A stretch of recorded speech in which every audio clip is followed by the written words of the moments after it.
ചെറുകുന്ന് മുട്ടിൽ റോഡിന് സമീപം ട്രാൻസ്ഫോമറിൽ നിന്നും ഓയിൽ മോഷണം. KSEB അധികൃതർ കണ്ണപുരം പോലീസിൽ പരാതി നൽകി. 140 ലിറ്റർ ഓയിലാണ് മോഷണം പോയത്. ചെറുകുന്ന് മുട്ടിൽ റോഡിന് സമീപം ട്രാൻസ്ഫോമറിൽ നിന്നാണ് ഓയിൽ മോഷണം പോയത്.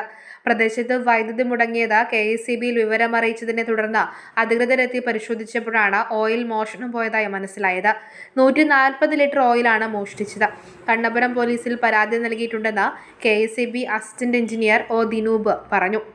ഇന്ന് രാവിലെ ഇവിടെ സപ്ലൈ ഇല്ല എന്നുള്ള പരാതി വരുന്നുണ്ടായിരുന്നു സെഷൻ ഓഫീസിൽ. അതുമായി ബന്ധപ്പെട്ട് ഇവിടെ നടത്തിയ പരിശോധനയാണ് ട്രാൻസ്ഫോമറിന്റെ AB സ്വിച്ച് ഓപ്പൺ ചെയ്തതായിട്ട് കണ്ടത്. കൂടുതൽ പരിശോധന നടത്തിയതിൽ നമുക്കിവിടെ ട്രാൻസ്ഫോമറിന്റെ HT ബുഷ് അഴിച്ചു മാറ്റി ഓയിൽ മോഷ്ടിച്ചതായിട്ടാണ് ശ്രദ്ധയിൽ വന്നിരിക്കുന്നത്. അപ്പോൾ അത് പ്രകാരം നമ്മളിനി ആ ട്രാൻസ്ഫോമറിന് മാറ്റി വെച്ചിട്ടാണ് സപ്ലൈന് കൺസ്യൂമർക്ക് കൊടുക്കാൻ പറ്റുള്ളൂ. അതുമായി ബന്ധപ്പെട്ട ഒരു പരാതി നമ്മൾ കണ്ണപുരം പോലീസ് സ്റ്റേഷനിൽ കൊടുക്കുന്നുണ്ട്. നിലവിലെ ട്രാൻസ്ഫോമർ മാറ്റി അധികൃതർ പുതിയത് സ്ഥാപിച്ചു. സംഭവത്തിൽ കണ്ണപുരം പോലീസ് അന്വേഷണം ആരംഭിച്ചിട്ടുണ്ട്. News bureau, Pazhayangadi.